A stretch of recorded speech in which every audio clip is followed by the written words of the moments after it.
Tak kaya semelang nek tomboke kakean. Iya, Mak. Monggo lajeng, Bu.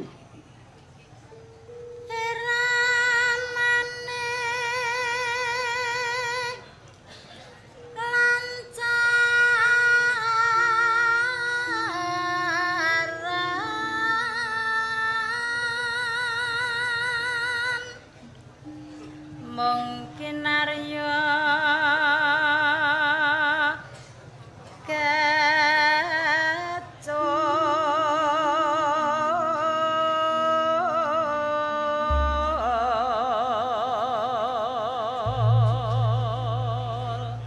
Saelingku aku nyanyi ning Waladan Cokro lagi ping pindho iki kok, Nduk. Ping pindho, heeh, sing sepisan sowan Mas Sidik kala mantu.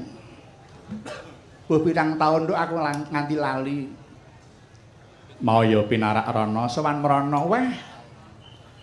Disuguh sosis iwake jan ora umum. Ngungkuli buntele. Iya. Nggo sangu sewengi, Nduk. Sosis siji wareg sewengi. Gedene ora umum, ha iya. Iki jan iki sosis apa lengen aku yang ngono. Monggo, Bu.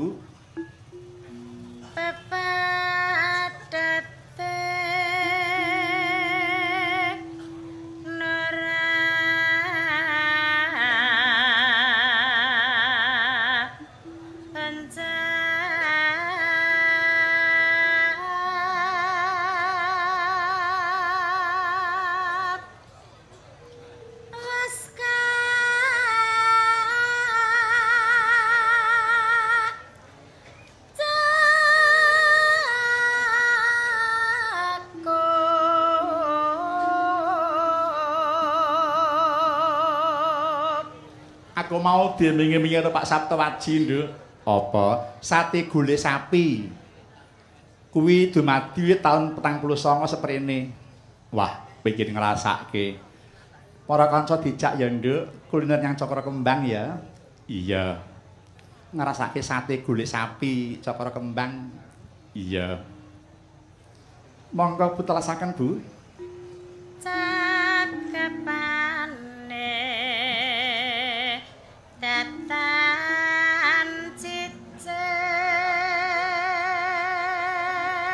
Monggo Mas Garing pun bersani.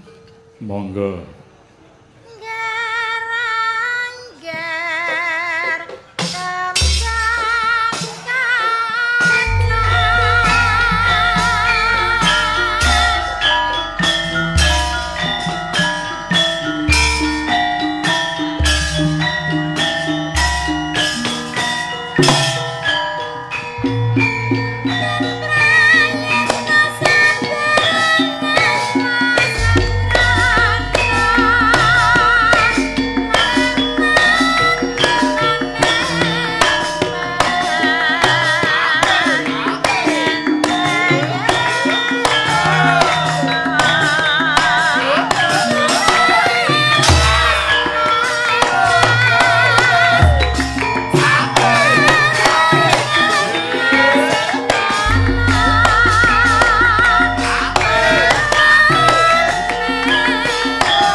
Mandeg dhisik, Nduk.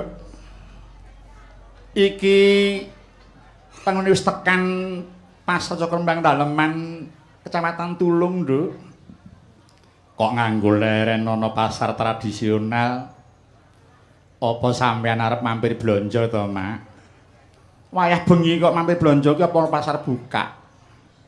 Lah kok sampean ngajak mandeg? Tak kandhani ya, Nduk.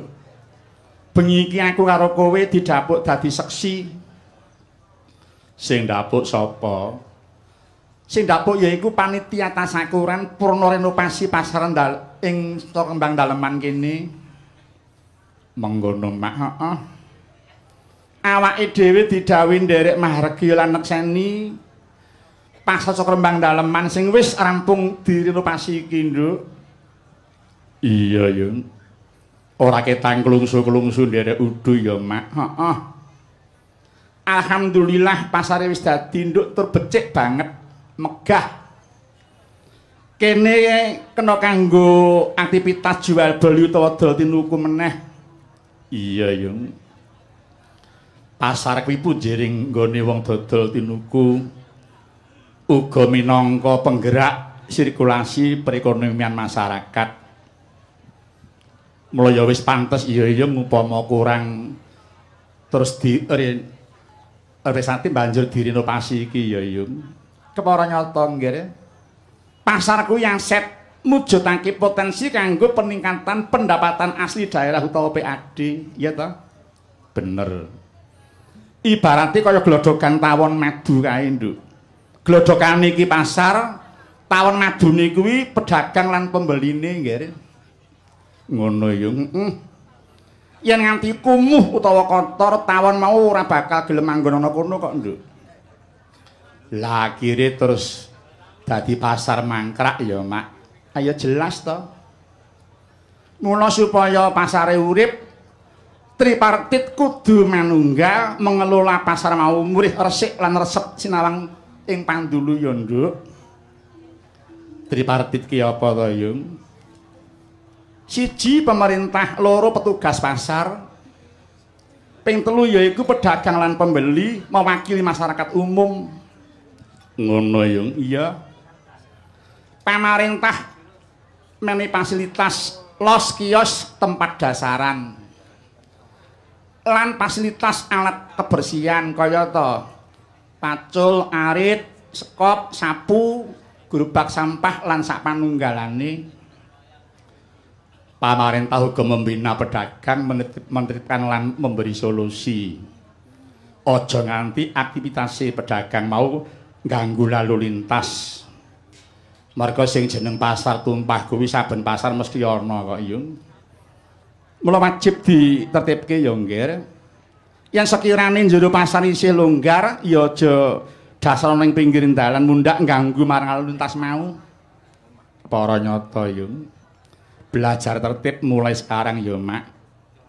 Pelaksana lapangan utawa tangan panjang pemerintah kuwi petugas pasar kok, Nduk. Ngono ya, Yung. Iya. Petugas pasar kuwi ana lurah pasar, ana bendahara, ana petugas administrasi, terus pemungut retribusi, terus petugas kebersihan lan satpam yen pasare ana lerepane, Nduk. Lerepan ki apa, Yung? Lerepan kuwi dagangan sing dinepke ana pasar kono kuwi jenenge lerepan nggih. Oh ngono, heeh.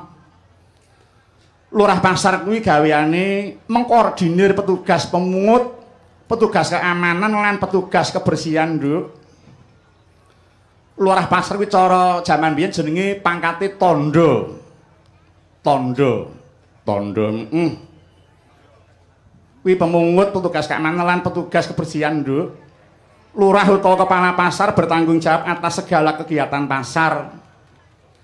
Klebu memberi arahan marang pedagang lan staf karyawan pasar mau. Layan petugas administrasi, Mak. Petugas administrasi kuwi nggarap pembukuan keuangan, Nduk. Metune karcis kudu padha karo hasil tarikan retribusi. Mergo yen nganti geseh 100 rupiah wae wah. Mengko yen diperiksa BPK utawa Inspektorat Wilayah malah bermasalah kok, Nduk. Petugas kebersihan pasar aja nganti menunda pekerjaan ya, Mak. Bener.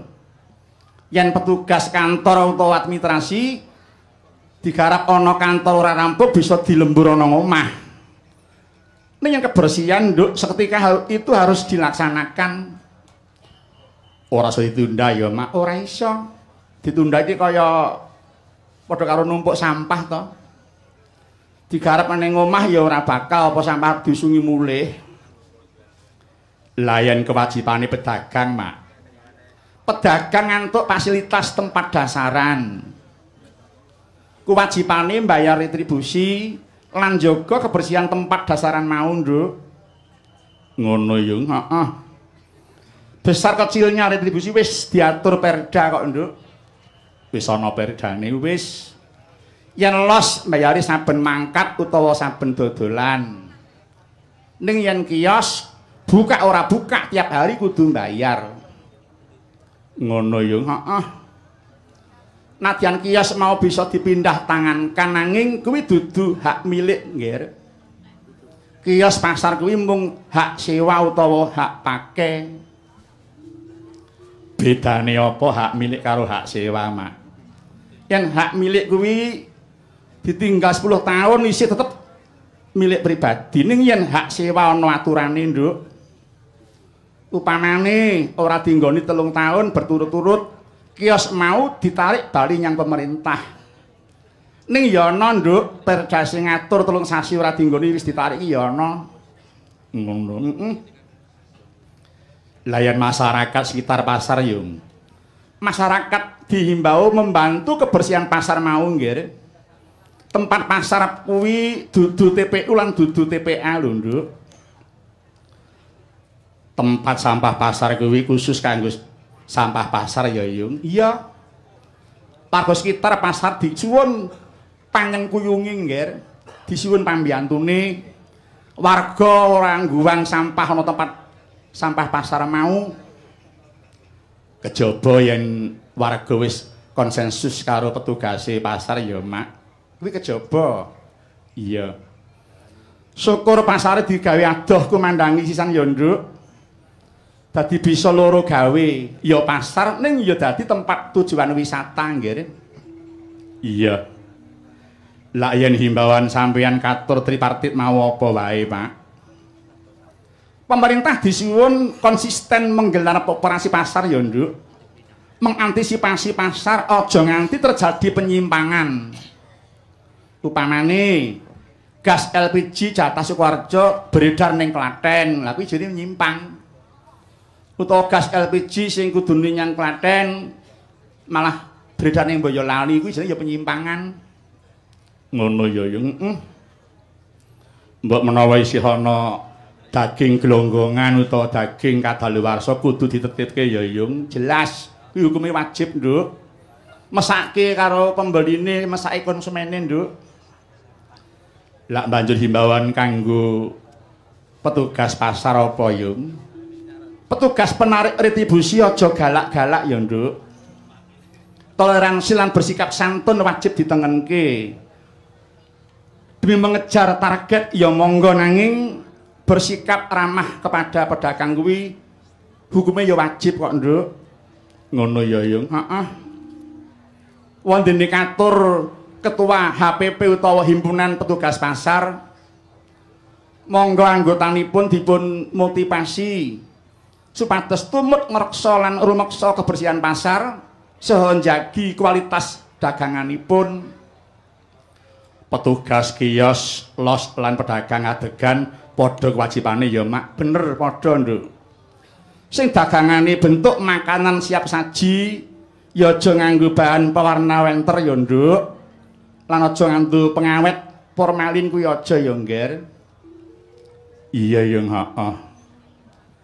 Mereka diprediksi saiki kuwi akeh wong lara kanker, diabetes, stroke, lara jantung, penyakit lambung disinyalir merga wong mau mengkonsumsi makanan sing mengandung zat pewarna lan zat pengawet kok, Mak.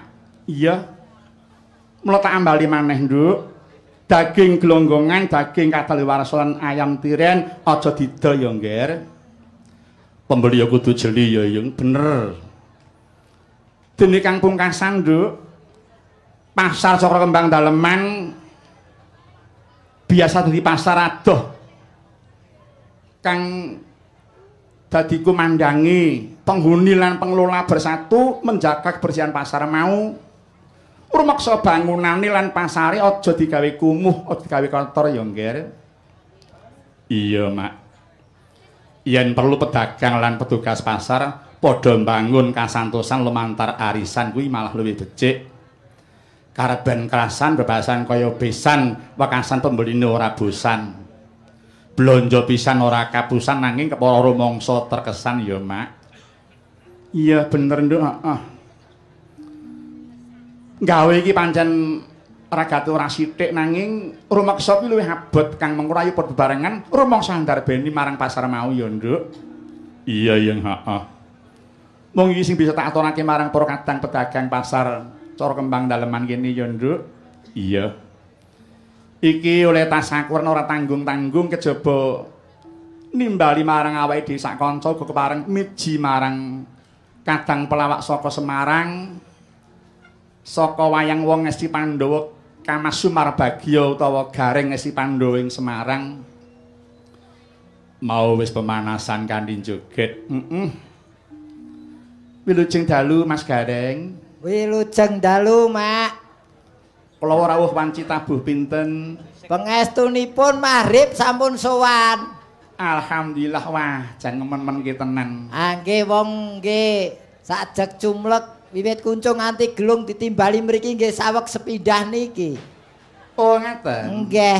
Mula diapik-apikke. Nggih diapik-apikke, kejawi diapik-apikke nggih kula tenan-tenanke semangat. Ha nggih. Nggih reka-rekake dugi mriki srawung kalih piyai mriki kathah. Grapyak semanak nggih. Nggih. Kula survei, Pak. Weh, survei. Dugi mriki survei teng Pasar Anyar mriku. Teng Pasar Cokro Kembang. Mlebu bledeng jan peteng nyenyet. Wanci dalu to niku. Lah nggih wong bakule jero pun do kukut.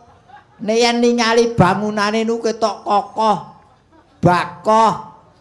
Niki cocok kalih naminipun Cokro Kembang. Nggih. Cokro Kembang berdiri di Desa Rumahan, Kecamatan Tolong, Kabupaten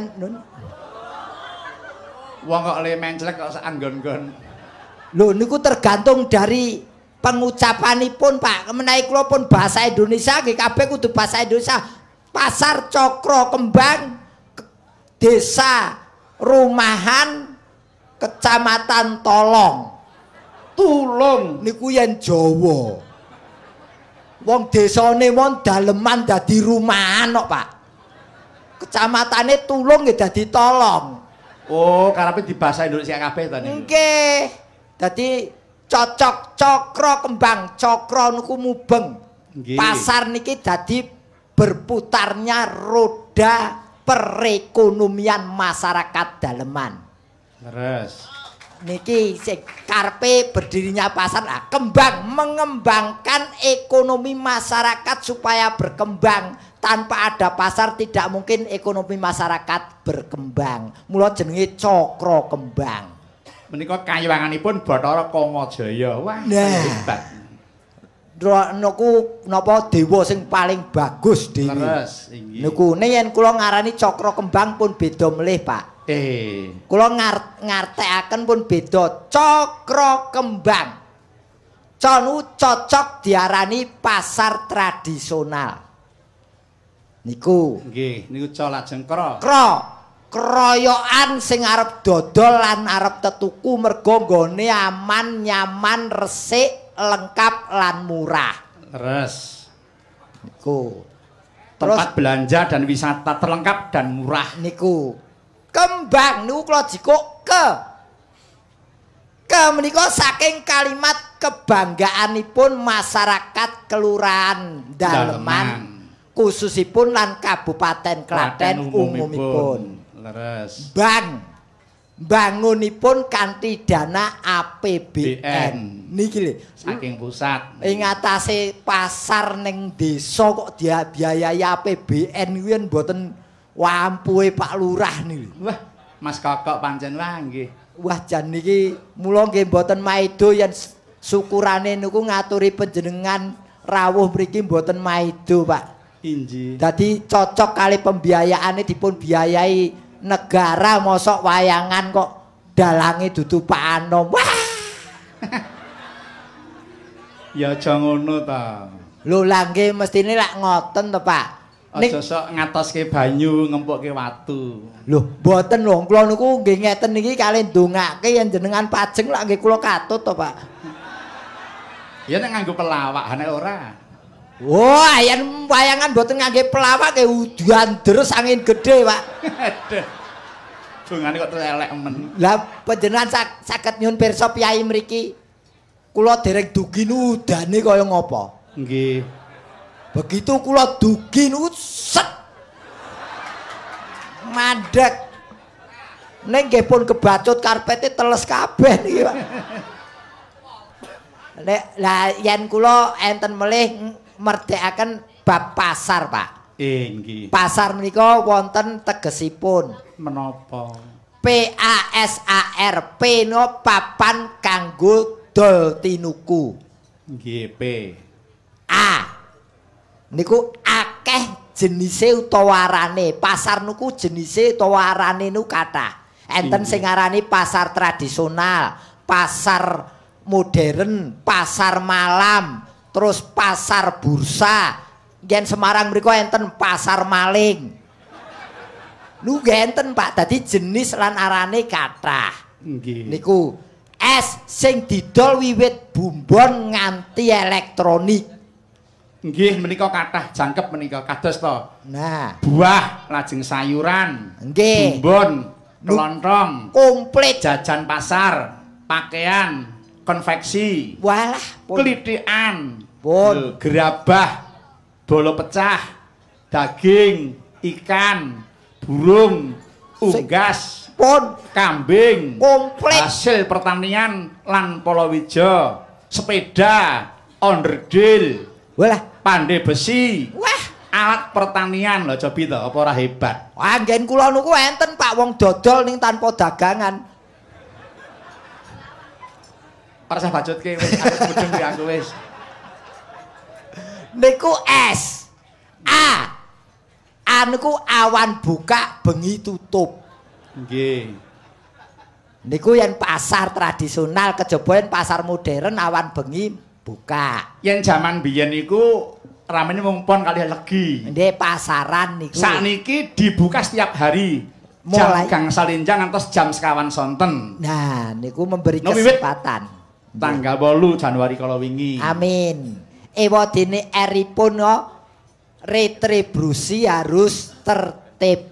Nggih. Mergo kanthi retribusi tentunya hasil yang dipungut dari pedagang akan untuk membiayai kebersihan, lajeng keamanan lan liya-liyanipun Leres nika. inggih. Wangsul malih dari pedagang untuk pedagang. Nggih. Niku pasar Cokro Kembang. Wah jan le goleki mboten angel, Pak. Inggih. Saking Semarang Boyolali ngliwati napa Kemrica. Kok kemerica? Kula liwate mrica mriku lho, Pak. Niku saderenge mriki niku pundi? Ah kemiri karo mrica padha bumbone lho, Mas. Kemiri mriki ajeng kebablasan teng daerah Jangleng. Janglenge ngendi? Mriki mriku lak Jangleng to, Pak, jurusan Jangleng sak. Delanggu. Boten alah niki le. Age Jatinom niku Jangleng. Oh, alah Jatinom. Oh. Wah, calone Jati niku lak kembange Jangleng to, Pak. Lek mikir nganti bingung aku. Pancen angger urung sarapan niku mboten kecekel-kecekel, Pak niki. Nanti dadi wani alhamdulillah dugi mriki pembangunanipun pun majengipun kathah mriki nggih enten pemandian. Oh, lah inggih sampun kaloka wit rumiyin. Katrios ngendikanipun Pak Lurah Kokok panjenengan asring lomban wonten mriku, Pak. Leres inggih. Waduh, jan Ajake sing marai laris napa lumbantem mriku niku Pak nggih. Esuk kula ajeng kungkum mriku kok. Saestu niku kali kula niku pun lengganan kula niku. Nggih, ning mriki pedagang mriki enten sing mesake lho Pak. Enten apa? Angger esuk dikepruki. Napa niku? Dagang klopo niku. Angger esuk dikepruki sing paling tahan uji batine tetek niku nganu pedagang bako. Bako. Saben esuk diambungi ngoten kok. Nggih. Pancen kene neko sing dodol mriku. Ngen kula enten lho Pak wong dodol mboten nganggo dagangan. Baleni nek bocah iki. Iki takon buktekke ngono lho karepku iki. Moh. Nggih mengke kula buktekke dhewe Lah Pak. nggih pun. Monggo mangrabi piyambak mriko. Nggih, wong nggih ditimbali mumpung tem mriki ya Pak. Lah nggih. Jan, kula ngangge abang-abang niki nggih ngiras-ngiru mbok menawi mriki wonten ingkang ngrayakaken Gong Sifat Ce. Nggih Imlek ta. Imlek hari raya Cina mloke kula nggih ngangge abrit-abrit ngeten. Mbok menawa benjang ditanggap kelenteng. Nggih. Tanggap kelenteng mosok dagelan campur barongsai. Nggih sae mawon. Angge telake sempal ketutup beduk. Lah nggih. Nggih mugi-mugi pasar menika saged piguna kagem masyarakat daleman khususipun masyarakat Klaten umumipun ngrembakaken desa daleman mriki saged kuncara eman-eman dibiayai negara muga iso ngangkat desa. Amin. Niki pun mugi-mugi kula percaya menawi Pak Lurah asmane sebutane we kokoh. Kokoh niku kuat. Tegese kuat lahir lan batine ngemong masyarakat daleman. Leres. Niki mugi-mugi benjang pitulasan ringgitan malih nggih Pak. Oh, semprul iki kaya. Lah nggih wong memuji yen muji ngoten lak teges mujakaken Pak Lurah kathah rezekinipun to Pak. Injih amin nggih. Nggih wong gadah gedung serbaguna gedene kaya ngoten lak. Lah nggih. Jan lagi niki lho kula ngertos desa teng Tlatah Kabupaten Klaten gadah gedung serbaguna ngaten nika Pak. Injih. Nggih pun dengan mlebet nu kantun milih. Oh, Keluarga manten lanang napa putri? Menika enten sing serah-serahan terus padi-padi. Pun jangkep nggih. Pun niki pun jangkep Pak. Pun kantine nggih enten. Mung jubline mlethek-mlethek. Niki nggih mboten ngelok niki nggih mugi-mugi kula nyebat ngaten benjang pun dados eman-eman lapangan voli kok jubine mlethek. Insyaallah. Kula senenge nggih olahraga kok Pak marai. Panjenengan. Nggih. Nggih, niku penting. Nggih. Wong sawangsul wis tak aturke to, urip aja lali tembung ibu. Tegesipun ibu, Pak. Iman, budaya dan olahraga. Penting. Nggih. Ibu nika iman, budaya dan olahraga. Nggih. Mensanain corpore sano, dalam badan yang sehat terdapat jiwa yang sehat pula.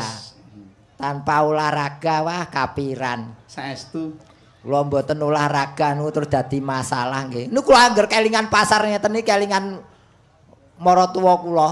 Leh, sajane sejarahe. Alah maratuwa kula nu bareng pun umur 85 niku lak rada suda rungon, Pak. Oh. Niku ngoten gawene jagongan teng ngarep omah niku nglurui tangga.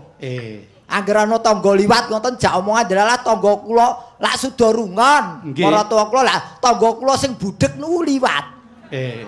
Lah maratuwa kula takon, "Nduk, arep nyang pasar." Lah tangga kula mangsuli, "Mboten kok, Bu, ajeng teng pasar." Maratuwa kula mangsuli geti, "Oh, tak kira ning pasar." Ya padha jampenge dadi ya. Padha budheke dadi nggih selip. Lah nggih. "Nduk, arep nyang pasar." "Mboten kok, Bu, ajeng teng pasar." "Oh, tak kira ning pasar." Nggih. Malah ngulek kuwi. Ora gathok. Nggih mugi niki pancen nggih matur sembah nuwun dipun rawuhi masyarakat mriki tumplek-blek niki. Saestu. Nggih. Wah, menika ugi dipun siarake lumantar Radio Suara Sleng Mas Gareng. nggone Dimas Warsena niki. Injih. Wah. Dimas Warsena. Sing oleh Dimas. Lho kula nganu menika saking panjenengan kok Rama. Menika wonten nawala ingkang kula tampi. Nggih. Saking Bapak Haji Abdul ing Weleri. Ngertos nggih Weleri, Kilen Semarang. Nggih. Wekdal niku wonten Jeddah, Mekah. Napa nggih mirengaken lumantas reming 92, gangsal wilujeng ambal warsa radio Swara Slank. Oh inggih menika pas nyarengi hari jadinipun radio Swara Slank. Saking Jeddah niku saged midhangetaken. Inggih, langsung wonten malih dari teman-teman Indonesia ingkang saking Brunei. Nyuwun pangestu saged mirengaken pagelaran wayang kulit wonten ing Pasar Cokro Kembang kanthi dalang Pak Anom.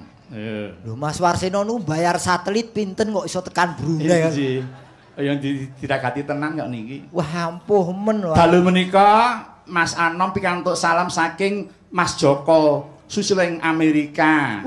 Inggih mirengaken lumantar radio streaming. Kanthi atur konser gamelan lan wayang langkung majeng. Menika ngaten capanipun. Lho, andek puno radione tekan luar negeri lho. Mas Warseno kok HP-ne kok ecek-ecek. Iku kru diantemi lho. Mboten niki wonge nggih mbayang te mriku kok, Pak. Nggih, menika Slank dhateng Salatiga nggih wonten mriku. Nggih. Ya selamat beradem ria pokoke. Nggih. Wah, kula memecahkan rekor wingi, Pak, nderek Mas Bayu. Nderek Bayu. Nggih teng Selo gareng jaketan nggih bengi niku pun. Aku nggih pun kula pun meksa ora dibayar ra patheken wong katisen kok kula ngoten. Nggih. Gareng jaketan. Awitekno wong nggih ndrodhok tenan. Lah yen gareng jaketan mboten masalah timbangane dalange kaos kakian niku, Pak. Malah kaya Anoman. Dalang kaya lara malaria kaos kakian. Nggih. Dalang ngeprak karo kicat-kicat. Ayah. Nggih abot-abote ngabdi kali masyarakat ditimbali teng Selo nika nggih alhamdulillah sukses wonten nika rame, Pak. Inggih.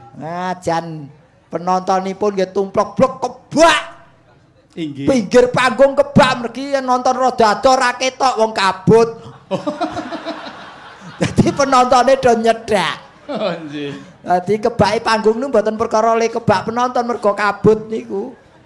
Ati Pak temriki mula kula nggih wah sehat niki. Inggih. Pangestunipun Katur Ki di Dalang Haji Anom Surata nyuwun lagu dolanan modernisasi desa. Pinter makan bawa dandang gula lek suling. Kaping kalih nyuwun mijil ketoprak. Oh nggih. Matur nuwun saking Pak Mangun K. Panitia. Nggih matur sembah nuwun. Inggih. Dandang gula lek suling. Nggih. Kula dereng nate mireng ya Pak niku. Monggo pun mirengaken. Nggih. Menika ing badhe bawa Mas Giyarto. Saking Gumbang Sawit. Wah. Abdi iki do seger-seger omahe do cedak-cedak marai. Nggih. Omahe Klaten kabeh. Inggih, kalau nggih jujuk mriki sedaya mula bise nggih suwung kala mawon. Nggih, wah, jan boyong anak bojo putu jak nonton kabeh. Inggih. Monggo punurengaken Mas Gareng. Nggih, Rama. So menika saking Pak Harjo Susilo. Menika saking Hawaii nggih ngersakaken lalagon, mangke pun aturaken. Sugeng dalu. Inggih, wilujeng dalu inggih wonten ing Hawaii, wonten ing Amerika, wonten ing Jeddah, so wonten ing Brunei. Monggo Mas Giyarto pun aturaken bawanipun. Ugi menika lalagon bawa lek suling nggih. Lek suling. Inggih, menika kula aturaken kadang kula warga wagon Kamas Puja menika nggih kepareng rawuh dhateng Cokro Kembang mriki saking Surakarta. Menika sak bergodo sami rawuh mriki. Mas Puja informasi mriki wonten sate gule sapi Mas Puja. Mohon diedarkan para anggota wagon binjing menapa tindak mriki kula derekke. Rame-rame dhateng Cokro Kembang ngrasake sate gule sapi. Cokro Kembang punya. Bayar dhewe-dhewe. Oh. Lah kira arep jajakke. Monggo pun aturaken Mas Giyarto.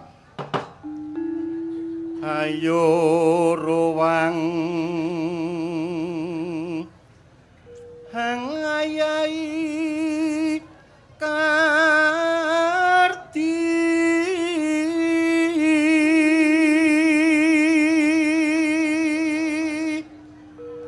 nora kendak pambanguning desa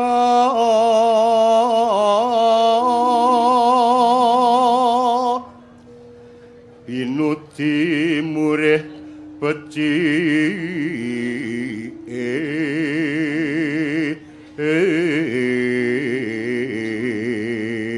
Mas Gareng Nun bawa sak lagunipun menika perkawinan antara Semarang dan Yogyakarta. Oh ngaten ingkang Semarang ingkang yasa bawa menika Swargi Kinarto Sabda saking Semarang. Nggih. Lajeng lagu modernisasi menika yasanipun Swargi Bapa Cakrawasita saking Ngayogyakarta Hadiningrat. Wah, niki namine tembang mon iso bersatu mosok wonge kok ora iso bersatu nggih kebangetan ngoten nggih. Nggih, waduh, menika kula kentunaken, kula kirimaken sederek kula ingkang wonten Papua, Pak. Papua. Nggih. Nggih, saged dipun tami wonten mriku nggih. Nah, perkara ngrungokke ya syukur ora ya luweh, Pun. Nggih. Sing babu pun kula kirimi ngoten lho, Pak. Mas Giarto, dalem anake endi mau? oh mulih Waduh, marake ora semangat.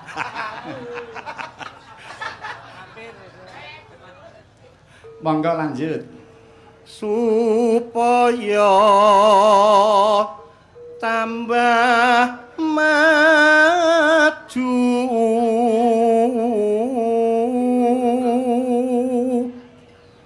ngupakara karang lan kitri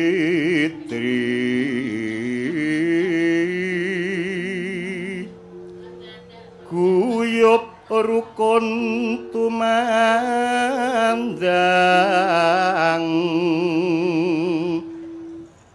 asengkutku mreko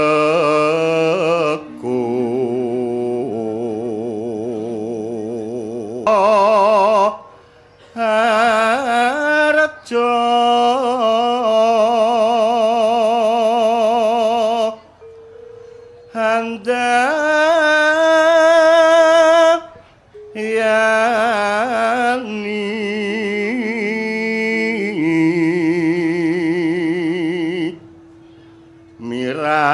sandang pangan yekti jero kutha desa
Wis pirang abad ora metu nggih Mas Garing lagune iki.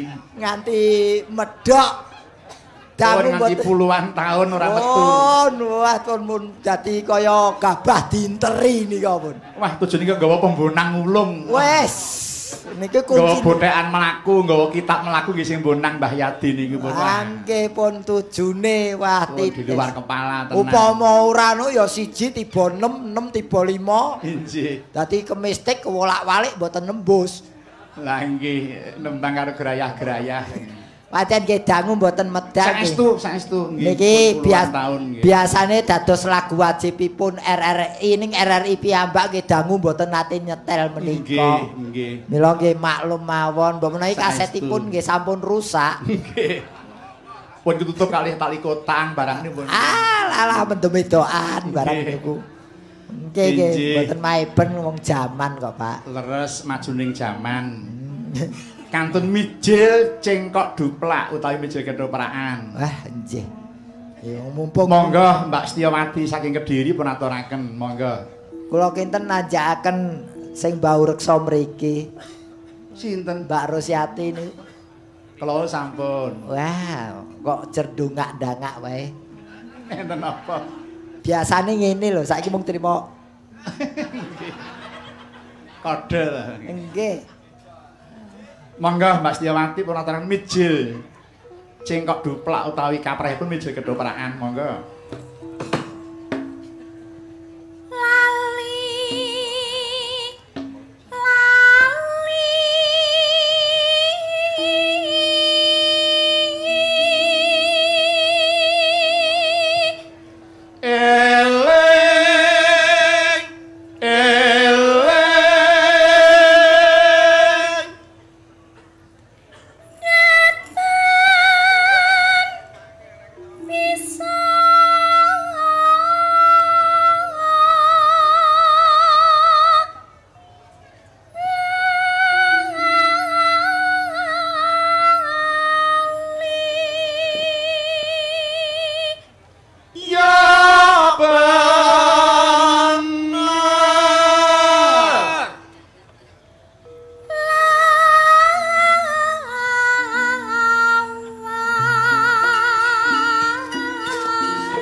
Sampun katur Mas Garing mijil cengkok duplak utawi mijil kedhoparaan Inggih.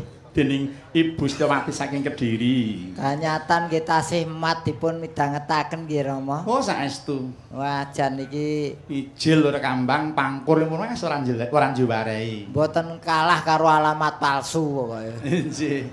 Kese dirungokke nggih tesih nyamleng. Dasare mriki nggih pancen pandemen babakan ringgit wacucal. Saestu. Wah jan, ning kula sempat didamel semelang nggih Pak. Kuwatir bab menapa? Niki wau kula kuwatir tenan kula mlampah-mlampah bakul kaset itu malah nyetel rekaman panjenengan pas teng Malang nika. Oh nggih. Lah enten kula bareng matrih iki lah kok aku sore wis disetel ning kene lah aku bengi aku ngetokke apa iki. Nggih.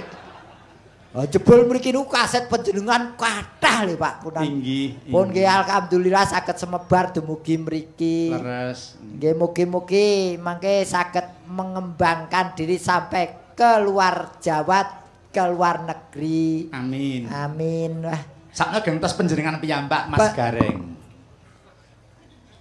Kula nyuwun keparenga nembang Nyidam Sari dibawani kalih joget. Pun. Nyidam Sari dibawani sak langgame karo joget. Pun. oh, kaya rapelan ngoten to, Pak?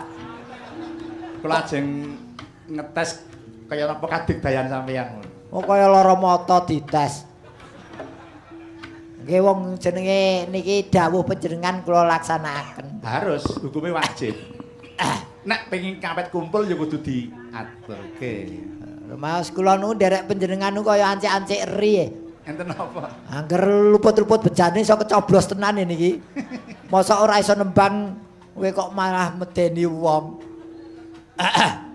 Waduh. Demi kaya Mbah Truna. Mangga. Ya aja ganggu. Wancine bapak arep nembang kok dagdok-dagdok nyetel kendang. Momoe woh apa?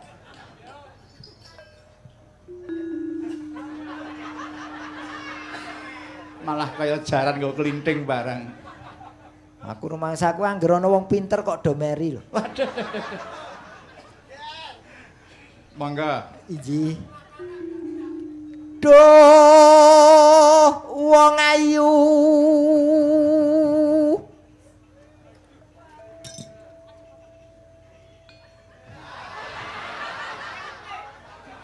Malah diincer. Pepujaning ati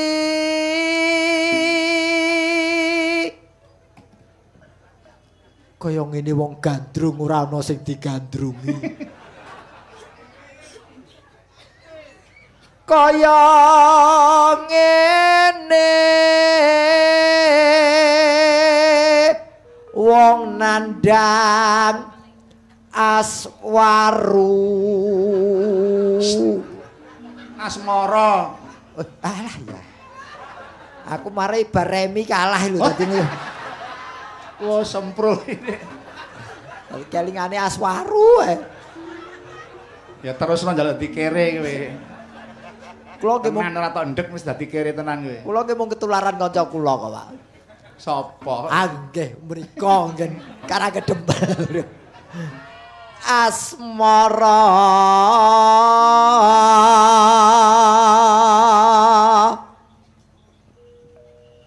apa mung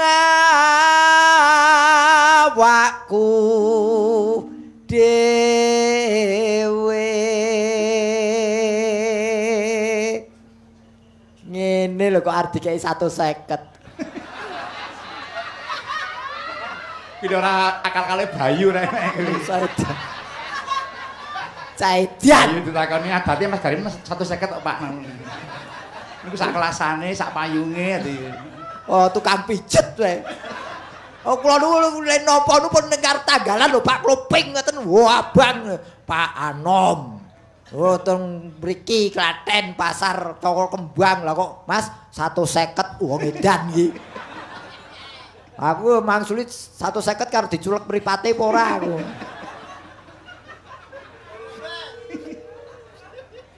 Duh. Duh ngopo? Loro-loro kula, Pak. Duh dewa Jawa. Ya, syukur kowe. Ha ya ngono. Duh dewa Jawa Togong. Mas Gareng, bol niki dimirengke kerayi Mas Agus Krisbiantara dalang saking Lanadan Klaten. Matrih iki.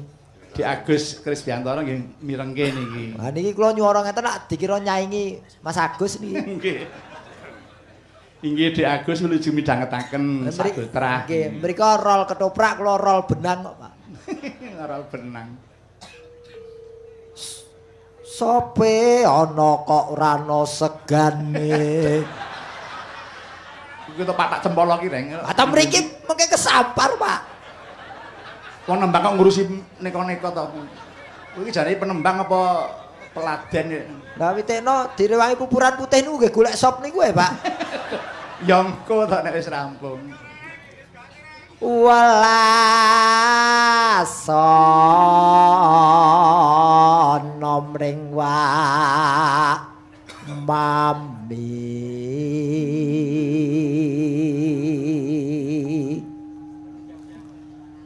so kapan katakan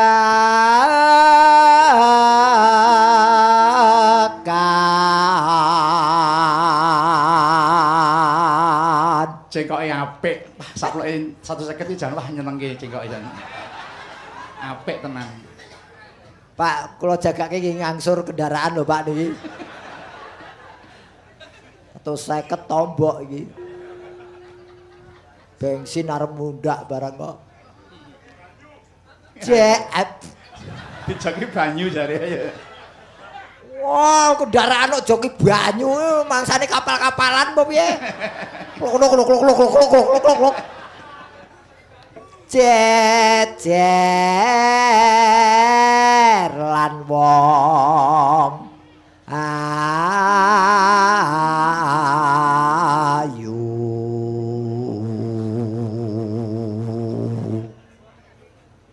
Upama sira nakoda. Waduh, kemayune. Cengkok jemotos, Pak. Nggih, niku apik dibunderi 200 dadi apik. Mundake kok sithik-sithik mendo iki. Ning pasar arep mundak pira? Ah, nggih niki angger genep kios 10 lak pun ganem, Pak. Aduh. Pokoke bawa nyidam sari niku kudu entuk 50 kios. Aja ya larang men. Tanpa prau sasat saraing lodri nyidam sarias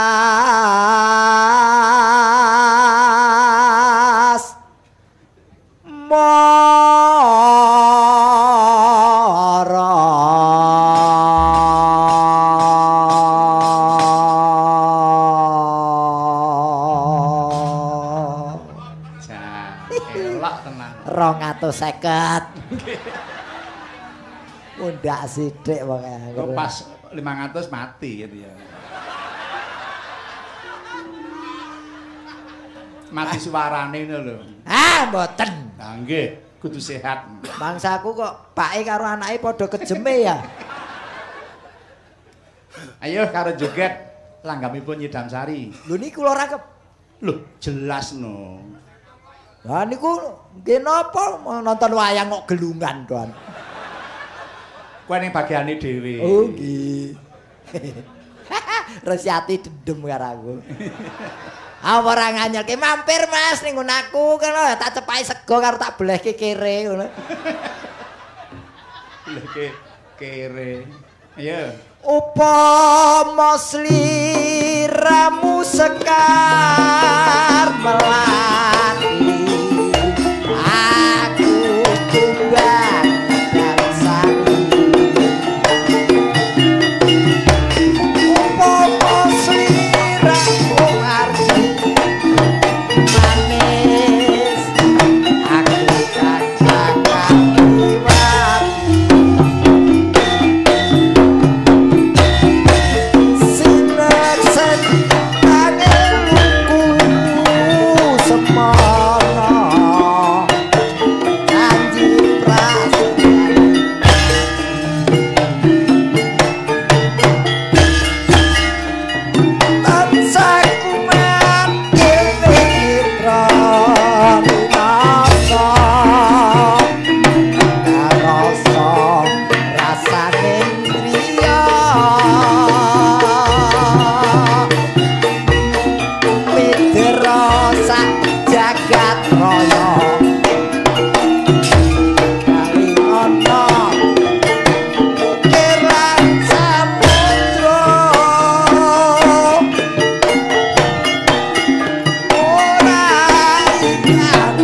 es bundak 350 iki mau sen.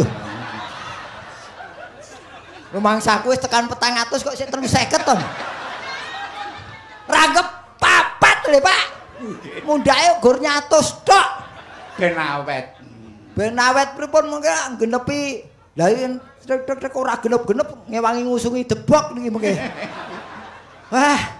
Nggih wong nggih niki Ning pancen angel kok joget karo Rembang iki pancen wong pilihan tenan kok. Saestu Pak nyuwanten kuping ngrungokke, pikiran mikir, ngapalke kalih menggeh-menggeh.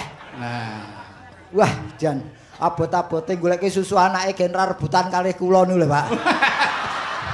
Wong edan iki. Oh, nggak celometan sak karepe dhewe. Ah, wong nggih pripun bahaya lho mungkin rebutan kalih kula niku. Anak iso kena penyakit gumoh kok. Wong edan. Ah nggih, matur nuwun. niki bot-bote kepengin remenaken ingkang mirsani dalu menika mila ingkang midhangetaken radio. Nggih, kula ajeng takon kalih Mas Gareng. Nggih, Rama. Guban joget kok lajeng sesidokan niki napa karepe niku, Pak? Menika patrap sembah, Rama. Sembah. Menika pancen niki nggih nuwun sewu atur pepemut Peling kados pundi? Mbah menika menawi gesang wong wonten ing alam donya obah kaya ngapa krida kaya ngapa Pola sing kaya ngapa? tetep kudu eling manembah mring Gusti. Alhamdulillah. Niki. Syukur. Utawi saged dipun tegesaken sembahna semna semoga bah niku bahagia ingkang mirsani dalu menika. Alhamdulillah, matur nuwun. Pun mundhak 500 dereng niki. Mas Gareng. Nggih, Pak. Agami jenengan apa? Islam, Pak. Alhamdulillah. Salat, Alhamdulillah. syukur. Nadyan tasih bolong-bolong. Ya jangan nganti bolong, mung 5 wektu kok kita. Lah nggih kadang-kadang melu gong sifat saya barang ngeten iki. Lho niki Pak pakaryan kok, Pak. Pakaryan benten ampun didadosaken setunggal. Ditekuni tenan nggih Mas Gareng. Alhamdulillah. 5 wektu sudah digotangke. Insyaallah badhe nyilen, Pak. Ah, syukur-syukur. Margi sederek kathah ingkang wonten Wah, Jakarta. syukur ngibadah haji nggih. Wonten dhateng Jakarta. Mbok tak patak cempolo iki ngono. Lah kula daftarke ibadah haji budal Waiting list lah. Ah, non Waiting list. waiting list 2020. Dadi 8 tahun kas niku Pak. Muga-muga isih urip wilujeng ngate. Tekan 20. Ndongake niku Pak tas ngono. Sik nggih mugi-mugi kiat mangke ngapain nggih niki nggih jane mboten kesalahan mbok menawi kalian Gusti pancen pun pinesti kedah nglampahi ngaten Rama. Nggih. Mula sing main dilereni ora usah diteruske. Saestu Rama kula mboten cekek demit yen kula nate main. Syukur. Mboten nate mung guyon mriki wae. Walah keplek mboten tau mung dodol kertu kula niku. Wah. Ngladeni wong gawe senenge wong liya niku lak gedhe pahalane. Oh leres nggih. Dadi teng luar kota, teng pundi kan kanca butuh kula ngedol. Oh kere.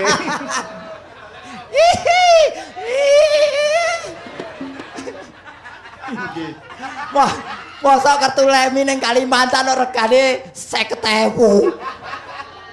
Mboten kok Gojek kok Rama. Nggih, nek tenan perlu ndedes dosa niku. Mboten kok, saestu mboten. Nggih. Ayo cah, wong diam lho. Ya ora tak bocorke kudu ngerti. DT cuk ya kayak aku separo. Ora umum. Mboten Roni ada alhamdulillah saged nglaksanani tugas panjenengan nembang joget bawa. Ah, kula tambani Mas Gareng. Oh nggih. Badhe atur Pak Sumbang bawa Taman Sari. Dene langgamipun kula nyuwun Ibu Waranggana. Matur nuwun saking kula Pak Widodo. Wah. Wah niki alhamdulillah Pak Widodo ning Sambikala badhe. Badhe nyekar bawanipun menika. Inggih, monggo Mas Widodo kula caos anu wekdal tindak mriki monggo wancinipun Mas Widodo. Ada lho bawane Taman Safari kok. Taman Sari kok safari. Oh, Taman Sari.